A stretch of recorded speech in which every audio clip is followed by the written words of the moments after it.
अब हम आगे बढ़ते हैं कॉमन इन्फेक्शंस के पार्ट पे हमारे। तो कॉमन इन्फेक्शंस हम स्टार्ट करेंगे कैम्फाइलोबैक्टीरियोसिस से। सारे इन्फेक्शंस आज नहीं डील करेंगे, मोस्टली वो इन्फेक्शंस जो कि एग्जाम पॉइंट ऑफ व्यू से आपके इंपॉर्टेंट है। इन शॉर्ट क्विक एक रिव्यू लेंगे क्या क्या इन्फेक्शंस जो हैं स्प्रेड होते हैं बच्चों में कॉमनली। ओके, कैम्फाइलोबैक्टीरियोसिस, अब ये क्या होता है, व्हाट इट इज़। ठीक है, bacteria are common cause of GI infections in both children and adults. ये कॉमनली GI इन्फेक्शंस के लिए मोस्टली ये पढ़ा जाता है। Often in summer and early fall, summer season में ज़्यादा पाया जाता है। A person infected with campylobacteria has campylobacteriosis, जो कि कैम्फाइलोबैक्टीरिया से इन्फेक्ट होता है उसको बोलते हैं हम कैम्फाइलोबैक्टीरियोसिस।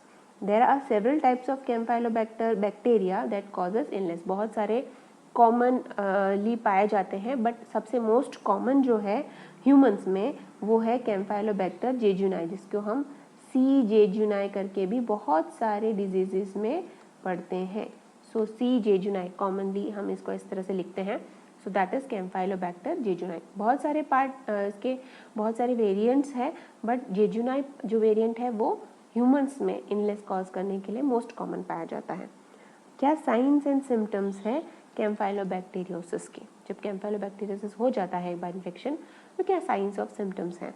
एब्डोमिनल पेन एंड क्रैम्पिंग, पेट में दर्द होना, diarrhoea, it may be bloody, okay, nausea and vomiting होना, मलेज मतलब बॉडी एक एंड फीवर, ये कॉमन साइंस एंड सिम्टम्स हैं कैम्फाइलोबैक्टीरियोसिस के। इसका ड्यूरेशन, इलनेस कब लास्ट होता है, last 2 to 5 days and can be confirmed with the stool specimen. जो इन्फेक्शन है ये 2 से 5 दिन तक रहता है और स्टूल सैंपल से इसका कन्फर्मेशन होता है। स्प्रेड कैसे होता है, ठीक है, मोस्टली कैम्फाइलोबैक्टीरियोसिस जो है ये रॉ और अंडरकुक्ड मीट या पोल्ट्री मीट या फिर cross contamination of other foods by these items. इसका मतलब है मोस्टली ये अगर कोई मीट है, पोल्ट्री की चीज़ें हैं, वो अगर अंडर कुक्ड है या फिर अच्छी तरह से पकाई नहीं गई है, उनका सेवन करने से होती है, या फिर जब ये रॉ रहता है, ये मीट जो है रॉ रहता है और वो मीट किसी फ्रूट्स एंड वेजिटेबल्स के नज़दीक रखा रहता है, तो वो फ्रूट्स एंड वेजिटेबल्स को टच होता है। एंड देन अगर वो फ्रूट्स एंड वेजिटेबल्स जो हैं वो प्रॉपरली वॉश नहीं किए गए और ऐसे ही खाए गए, तो फिर ये उससे दूसरे फ्रूट एंड वेजिटेबल्स फिर स्प्रेड हो जाते हैं और फ्रूट एंड वेजिटेबल से इंजेस्ट हो जाते हैं और इस तरह से ये स्प्रेड हो जाता है। इन्फेंट्स में ingest bacteria by handling poultry packages in shopping carts. बच्चे यूजुअली अगर शॉपिंग में साथ में जाते हैं तो उनकी आदत होती है हर चीज़ को हाथ लगाने की, एंड देन वो हाथ को मुंह में डालते हैं। सो इस तरह से बच्चों में इन्फेक्शन हो सकता है। Poultry meat is cutting on a cutting board and then cutting board और utensil is used for raw और लाइटली कुक्ड फूड। कुछ एक फूड्स हैं जैसे कि सैलेड्स हैं, फ्रूट्स हैं, हम उसको कुक नहीं करते हैं, हम उसको कच्चा खाना पसंद करते हैं।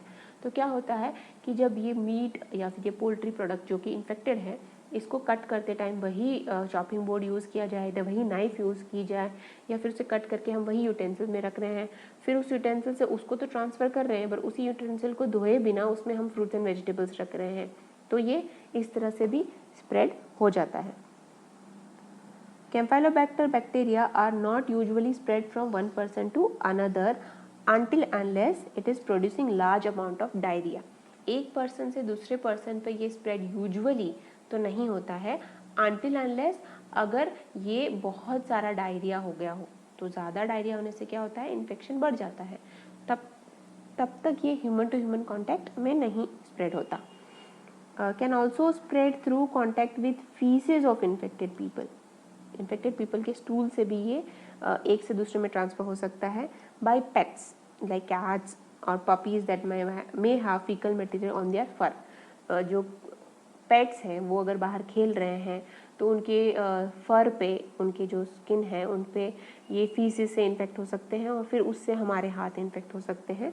बर्ड्स एंड फार्म एनिमल्स के थ्रू भी इसी तरह से ये इन्फेक्ट हो सकता है।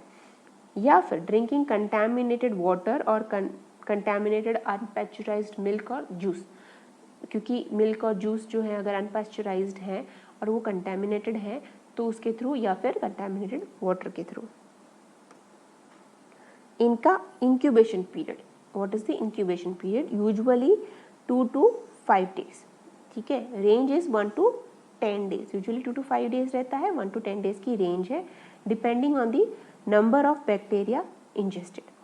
When is the person contagious, कब ये contagious होगा, during the course of infection, मतलब जो पूरा कोर्स है, पूरे कोर्स में इन्फेक्शन रहेगा, may continue to excrete the bacteria in stools for several weeks after the illness। तो ये इसका जो कंटेजियस है एक पर्सन दूसरे को कब तक ट्रांसफ़र कर सकता है, सो ये वीक्स तक रह सकता है। हाउ टू प्रिवेंट कैसे कर सकते हैं दूसरे बच्चों में ये child can return to school or child care faculty when feeling well enough to take part in activities। जब बच्चा अगर हो जाए तो उसे वापस स्कूल तभी भेजो जब वो प्रॉपरली या दूसरे एक्टिविटीज़ में पार्टिसिपेट करने के लिए रेडी हो या फिर फिजिकली फिट हो जाए।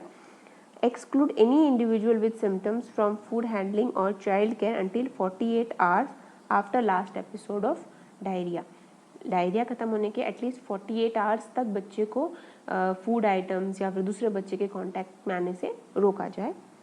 Ensure children wash hands carefully after handling pets, किसी भी पेट्स को हैंडल करने के बाद बच्चे अपना हाथ अच्छे से धोएं।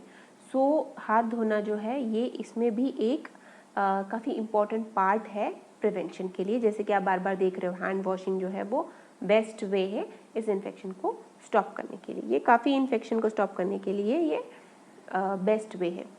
एक पिक्टोरियल रिप्रेजेंटेशन, कैम्पाइलोबैक्टर जो है वो वाइल्ड लाइफ से ह्यूमंस को किस तरह से ट्रांसफ़र हो सकता है।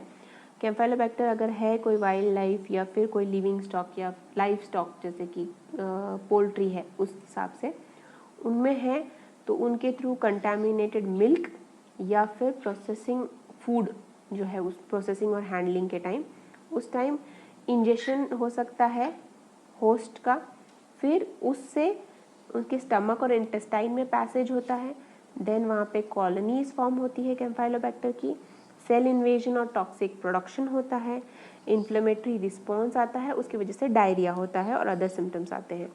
वो जो फीकल मैटर जो है उसके अंदर कैम्पाइलोबैक्टर प्रेजेंट होता है जो कि सरफेस कंटामिनेशन वाटर को कंटामिनेट करता है और उस वाटर को कंज्यूम करने के बाद वापस री इन्फेक्शन हो सकता है और ये वाइल्ड स्टॉक या फिर जो जानवर हैं वो भी इस पानी को सेवन से उनको ये इन्फेक्शन, इस तरह से इसकी लाइफ साइकिल चलती है। तो ये तो हो गया कैम्पाइलोबैक्टर का। अब हम आगे बढ़ते हैं चिकन पॉक्स, जिसको वेरिसिला भी कहते हैं। ये मोस्ट कॉमनली फाउंड आउट है बच्चों में, बहुत इजीली आपको पाया जाएगा। आपके बचपन को याद करोगे तो भी चिकन पॉक्स हुआ है, इस तरह से हिस्ट्री आपको मोस्ट ऑफ द स्टूडेंट्स में मिल जाती है। सो वेरिसिला, चिकन पॉक्स, ये क्या होता है, what it is actually. Chicken pox is an infection caused by वेरिसिला zoster virus.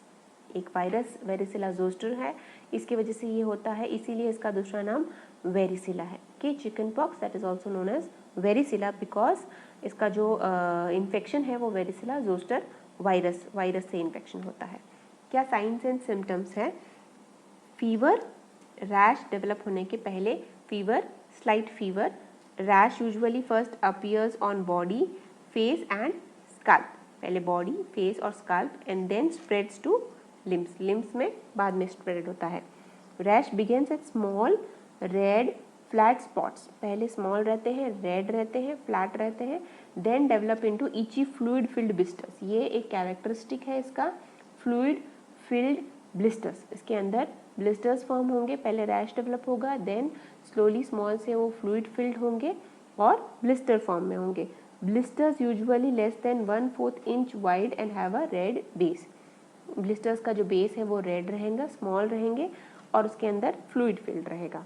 Blister break होने के बाद क्या होगा, सोर्स जो है वो ओपन दिखाई देंगे, उसमें क्रस्ट फॉर्म होगा और फिर वो ड्राई होने के बाद ब्राउन स्कैब्स जो है वो फॉल आउट हो जाएंगे। इस तरह से इसका साइंस एंड सिम्टम का प्रोग्रेशन, फीवर से लेके रैश एंड रैश से लेके स्कैब्स और फिर वो फॉल आउट हो जाते हैं।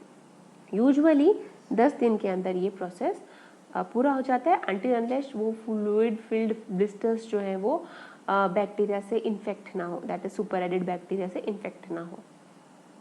For some people, the virus can become active again in the life, cause shingles. सिंजल्स हम आगे पढ़ेंगे। तो कुछ एक बच्चों में ये जो वायरस है ये रेन इफेक्ट करता है, तो दैट इज नोन एज सिंजल्स। तो पहले ही चिकन पॉक्स होगा, अगर री इन्फेक्ट होता है then it is called as shingles. Spread कैसे होता है चिकन पॉक्स का? Direct contact with an infected person, blister और फ्लूइड फ्रॉम दी ब्लिस्टर। तो एक तो होता है डायरेक्ट कॉन्टैक्ट, देन इज उसके सलाइवा से कांटेक्ट होना, इन्फेक्टेड पर्सन के सलाइवा से कांटेक्ट होना, या फिर ब्रीद, एयर कंटेमिनेशन में ब्रीद करना, जिस एयर कंटेमिनेटेड हो गया है इन्फेक्टेड पर्सन कफ और स्नीज से, तो उससे भी ये फैल सकता है। प्रेग्नेंट वुमेन से फैल सकता है अपने बेबी को ड्यूरिंग प्रेगनेंसी, और एक मदर जो है वो न्यूबॉर्न बेबी में ये इन्फेक्शन स्प्रेड आउट कर सकती है। ठीक है। Virus does not live on object like sheets, counters और टॉयज। ये नॉन लिविंग ऑब्जेक्ट्स पे ज़्यादा देर तक नहीं रहता। सो इट इज़ लाइव, एक से दूसरे कांटेक्ट में आओगे तो ही ये स्प्रेड होगा। ये किसी और चीज़ पे ये वायरस जो है वो ज़्यादा देर तक नहीं रहता। इसका इंक्यूबेशन पीरियड क्या है? 8 to 21 days from the contact with an infected person. 8 to 21 days इसका यूजुअल इंक्यूबेशन पीरियड है। कंटेजियस कब होगा? एक पर्सन कब ये इन्फेक्शन दूसरे को ट्रांसमिट कर सकता है? From 2 days before spot appears, 2 दिन पहले जब रैश डेवलप होता है उसके 2 दिन पहले से, until all blisters have crusted which is usually 5 days after the first blister appears। जब तक सारे ब्लिस्टर्स जो है वो क्रस्ट फॉर्म होके फॉल आउट ना हो जाए तब तक ये जो है इन्फेक्ट रहता है बच्चा। Child is most infectious 12 to 24 hours before the rash appears. Rash appear होने के 12 से 24 घंटे तक ये बच्चा जो है वो काफ़ी मोस्ट इन्फेक्शियस जो रहता है ना, मोस्ट हाईएस्ट पीक जो रहता है that is 12 to 24 hours before the rash appear. Rash आने के 12 से 24 घंटे तक ये बच्चा काफ़ी इन्फेक्शियस रहता है, जबकि वो एक से दूसरे को ये ट्रांसमिट कर सकता है। प्रिवेंट कैसे कर सकते हो आप? Again hand washing, exclude child from child care school when spot appears until all source are crusted। बच्चे को जब भी आपको रैश दिखाई दे तब स्कूल उसको भेजिए मत जब तक पूरा उसका रैश ब्लिस्टर फॉर्म हो जाएगा एंड देन क्रस्ट हो जाएगा, क्रस्ट फिर फॉल आउट हो जाएगा, तब तक उसको भेजो मत। दूसरे पेरेंट्स को अलर्ट कर दीजिए कि आपके बच्चे को चिकन पॉक्स हुआ है, ताकि चाइल्ड केयर फैकल्टी जो है उस चीज़ का ध्यान रख सके। अलर्ट प्रेग्नेंट स्टाफ मेंबर्स जो हैं और जो स्टाफ मेंबर्स की इम्यूनिटी वीक है उनको अलर्ट कर दीजिए, क्योंकि ये उनको भी हो सकता है। हैंड वॉशिंग, जैसे कि हम बार बार डिस्कस कर रहे हैं, ये बेस्ट टेक्निक है एक से दूसरे को स्प्रेड रोकने के लिए। Chicken pox vaccine is free, ठीक है, and is available for all person who are over 1 year of age, okay, and are susceptible to chickenpox. Chickenpox vaccine given within 5 days of exposure to chickenpox disease is effective in preventing or reducing the severity of chickenpox। अगर किसी को chickenpox vaccination schedule के time नहीं लगी हुई है, तो अगर उसके विसिनिटी में वो है, किसी को चिकनपॉक्स हो गया है, तो 5 डेज़ के अंदर ये दिया जाए तो ये प्रिवेंट करने में हेल्पफुल मानी गई। इस तरह के क्रस्ट होते हैं, आप देख सकते हो, ये रेड स्पॉट्स आएंगे, देन ये देख सकते हो बेस रेड है and then that is fluid filled blister, और फिर जब ये ब्लिस्टर्स ड्राई हो जाते हैं तब इस तरह का क्रस्ट फॉर्म होता है। सो टिपिकली इस तरह के रैश जो है ये चिकन पॉक्स के हैं। देन नेक्स्ट पे हम मूव फॉरवर्ड होते हैं, दैट इज कोल्ड सोर्स। अब ये जो कोल्ड सोर्स है, ये नाम से नहीं पता चल रहा होगा क्या होता है, ये बहुत कॉमन है। कोल्ड सोर्स जो है यूजुअली माउथ पे पाए जाते हैं या फिर लिप्स के आसपास के एरिया पे पाए जाते हैं। It is caused by herpes simplex type 1 virus. अब ये नाम से तो इतना नहीं समझ में आ रहा है, but it is also a viral infection. किसी भी बच्चे के माउथ पे आपने मोस्टली देखा होगा कि आपको समझ में नहीं आया होगा, बट एक आप बहुत बार कॉमनली नोटिस में आता है कि लिप्स के अराउंड और यूजुअली एंगल और यहाँ पे बच्चे के कोल्ड सोर्स आपको बहुत बार नोटिस किए होंगे। ये दैट इज़ एन इन्फेक्शन जो कि हर्पिस सिम्प्लेक्स टाइप 1 से होता है, क्या साइंस एंड सिम्टम्स हैं इसके? सुपरफिशियल क्लियर ब्लिस्टर दिखाई देगा, उसका बेस जो है रेड होगा और उसके ऊपर क्रस्ट फॉर्म हुआ होगा। Blisters heal within days, 2-3 दिन में ब्लिस्टर ठीक हो जाता है। Sore mouth that makes eating, drinking and sleeping uncomfortable, mouth के अंदर जो है सोरनेस की वजह से बच्चा खा पी ठीक से नहीं पाता। फीवर होगा, सोर थ्रोट होगा obviously, swollen lymph glands, because mouth का एरिया इन्फेक्ट हुआ है तो लिम्फ ग्लैंड्स भी इसमें स्वोलन मिलेंगे। Drooling of saliva in small children, बच्चों को लाल टपकना, ये एक कैरेक्टरिस्टिक फीचर है कोल्ड सोर्स का, जिससे ये इन्फेक्शन एक से दूसरे में फैलने में काफ़ी इफेक्टिव हो जाता है, क्योंकि बच्चे को इस तरह से ड्रूलिंग होने की वजह से एक से दूसरे में इन्फेक्शन होता है। During the first outbreak of cold sores the sores में spread to any part of the mouth. Cold sores जो पहली बार होता है बच्चे को, तब ये माउथ के कौन से भी पार्ट को इफेक्ट कर सकता है। Then after you become infected the virus stays in your body, body के अंदर ये वायरस रहता है and may cause cold sores to return throughout your lifetime. ये एक पॉइंट है जो कोल्ड सोर्स में इम्पॉर्टेंट है कि एक बार इन्फेक्शन होने के बाद ये इन्फेक्शन रह जाता है बॉडी के अंदर और फिर ये throughout the lifetime कभी भी री इन्फेक्ट कर सकता है।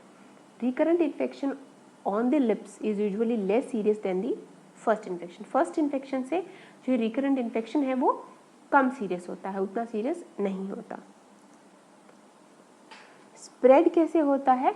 Direct contact with secretion from the throat and mouth of infected children and adults, direct contact से स्प्रेड होता है, like kissing, sharing utensils like eating के लिए, ड्रिंकिंग के लिए और टॉयज शेयर करने के लिए, क्योंकि बच्चे टॉयज यूजुअली मुंह में डालते हैं, इससे ये इन्फेक्शन स्प्रेड हो सकता है। Touching the cold source directly उस कोल्ड सोर्स को टच करने से हैंड पे लग जाएगा एंड देन हैंड से ये ट्रांसमिट हो जाता है। इंक्यूबेशन पीरियड कितना होता है? Usually 2 to 12 days from the date of contact with the infected person. Contagious कब होता है ये person? When the cold sore is open, जब कोल्ड सोर दिखाई दे रहा है और ओपन है तब ये पर्सन कंटेजियस है। प्रिवेंट कैसे कर सकते हो? How to prevent? Exclude children from child care faculty when the first attack is present, जब पहला अटैक हो या फिर पहली बार ये सिम्टम्स दिखाई दे तब बच्चे को स्कूल ना भेजें और दे ड्रूल और हैव वीपिंग और other open cold source. They can return when the cold sore is crusted over, जब उसका क्रस्ट फॉर्म हो जाए और वो निकल जाए वहाँ से तब बच्चे को वापस स्कूल भेजो। Keep children from with cold source away from newborn babies, नए न्यूबॉर्न बेबीज जो है उनसे दूर रखा जाए। चिल्ड्रन विद एक्जिमा और Burns and people with weekend immune system, जिनका इम्यून सिस्टम कम है या फिर जिन बच्चों को एक्जिमा या फिर बर्न जैसी शिकायत है, उन बच्चों को भी कोल्ड सोर्स वाले बच्चों से दूर रखा जाए। Avoid kissing of a child और एडल्ट विद कोल्ड सोर, बच्चों को किस ना कीजिए क्योंकि वो डायरेक्ट कॉन्टैक्ट में आते हैं। Ensure children do not kiss each other when they have cold sores or drooling, ठीक है, तब बच्चे टू बच्चे भी आपस में किस ना करें। Ensure child with cold sores do not share toys, toys share ना करें यूजुअली जब वो टॉयज अपने मुंह में डाल रहे हो। तो इस तरह से ये चीज़ें प्रिवेंट की जा सकती हैं एक से दूसरे में फैलने से। हैंड वॉशिंग यहाँ पे भी बेस्ट टेक्निक है, केयर गिवर्स जो है अपने वॉश नियमित रूप से हैंड वॉश करते रहें, तब ये एक बच्चे से दूसरे बच्चे में फैलने में मदद होगी। आगे के जो इन्फेक्शस डिजीज़ है हम वो पार्ट 2 में पढ़ेंगे, ठीक है। Thank you.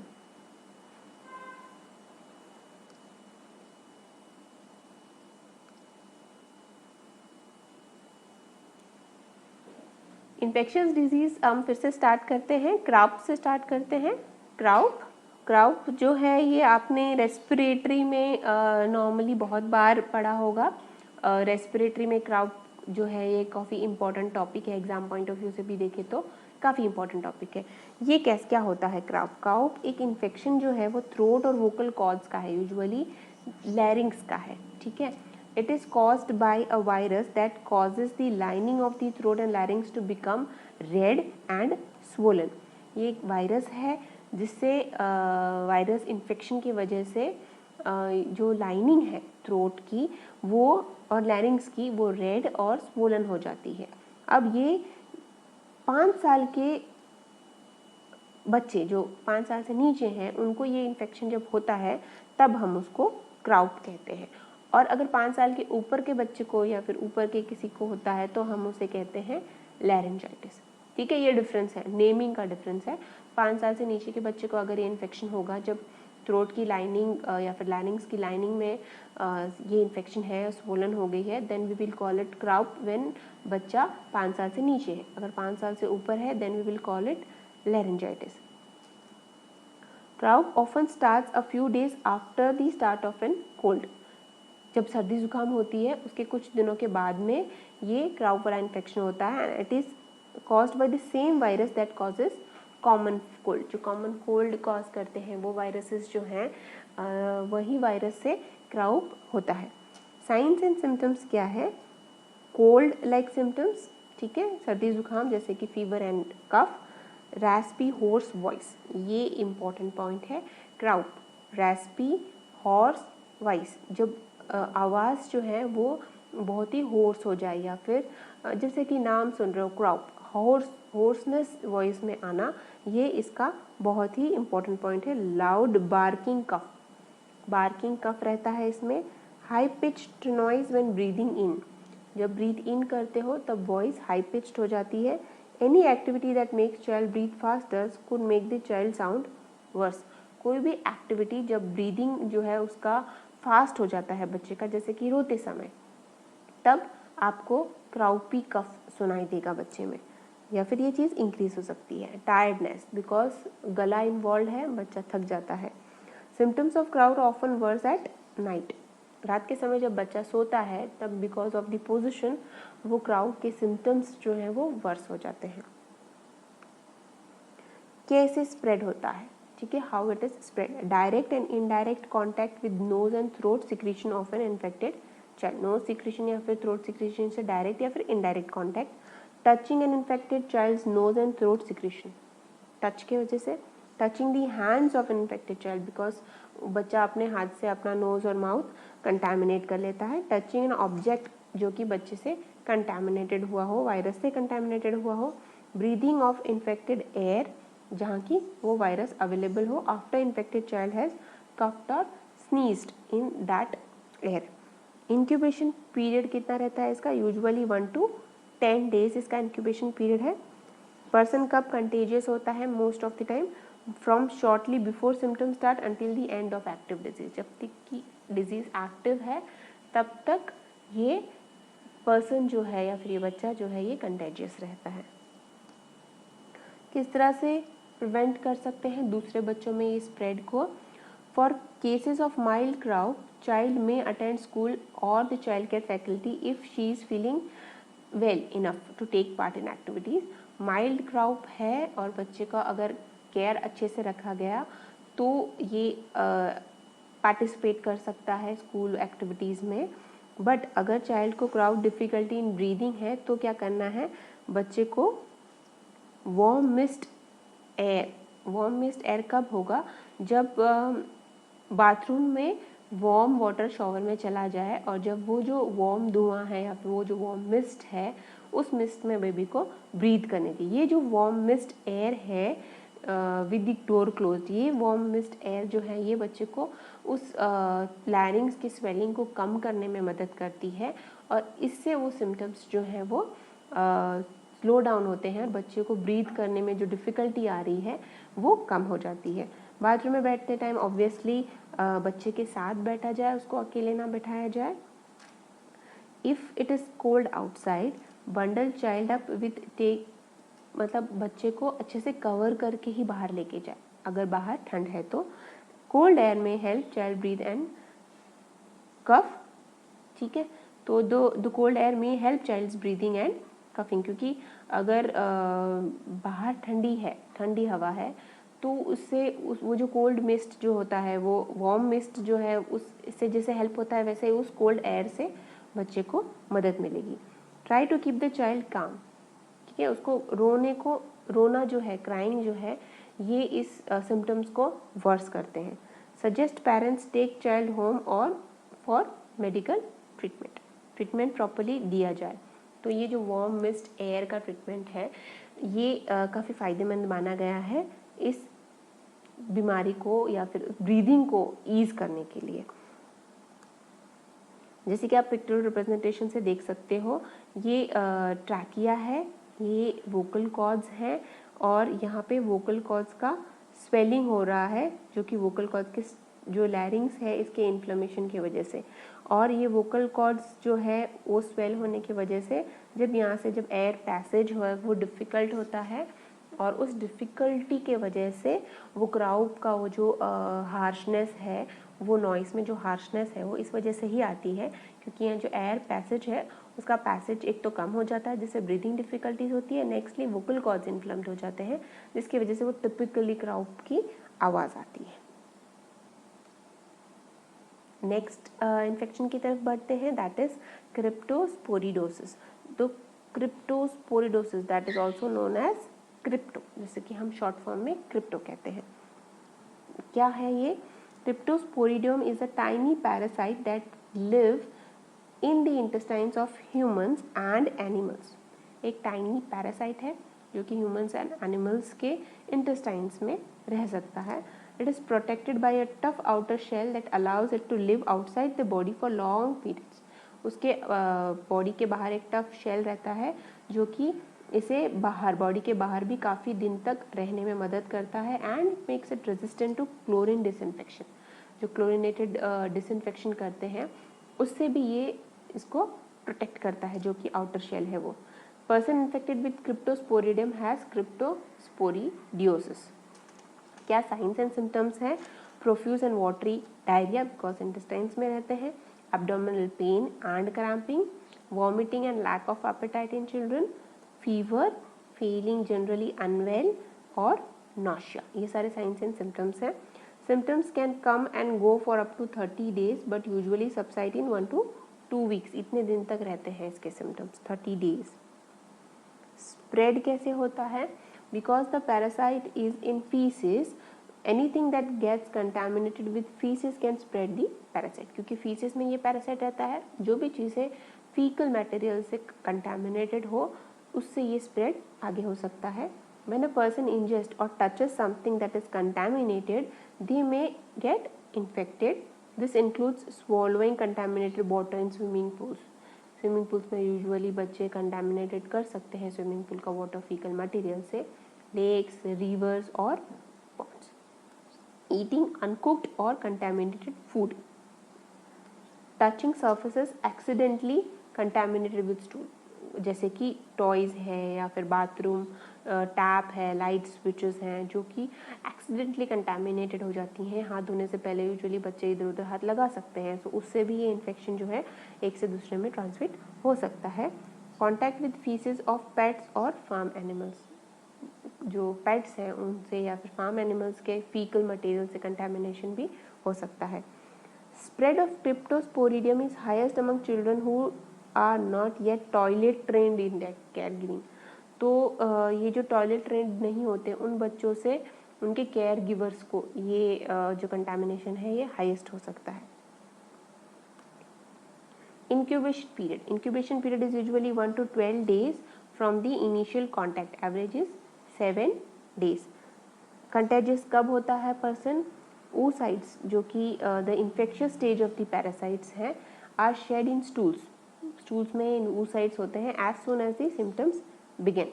जैसे ही symptoms स्टार्ट होते हैं वैसे ही oocytes जो है fecal material में पाए जाते हैं।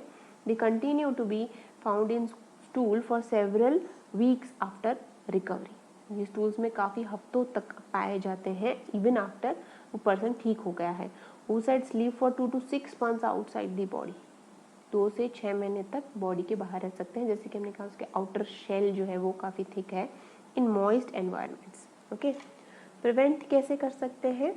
Exclude children from child health faculty until 48 hours for their last episode of diarrhoea और वॉमिटिंग। 48 आवर्स जब लास्ट उनको डायरिया वॉमिटिंग हुआ तब तक उनको एक्सक्लूड करना है। Exclude any individual with symptoms from food handling, उनको फूड हैंडल ना करने दी जाए। टॉयज़ या फिर सर्फेस जो है उनको 5% अमोनियम सॉल्यूशन से क्लीन किया जाए, क्योंकि हमने देखा कि नॉर्मल क्लीनिंग एजेंट्स जो हैं उससे ये क्लीन नहीं हो रहे हैं। Bleach solution is not effective in Cryptosporidium. Ensure children wash their hands and after handling pet animals. Wash hands ठीक है। ये again and again hand washing जो है ये हर एक के प्रिवेंशन में आ रहा है।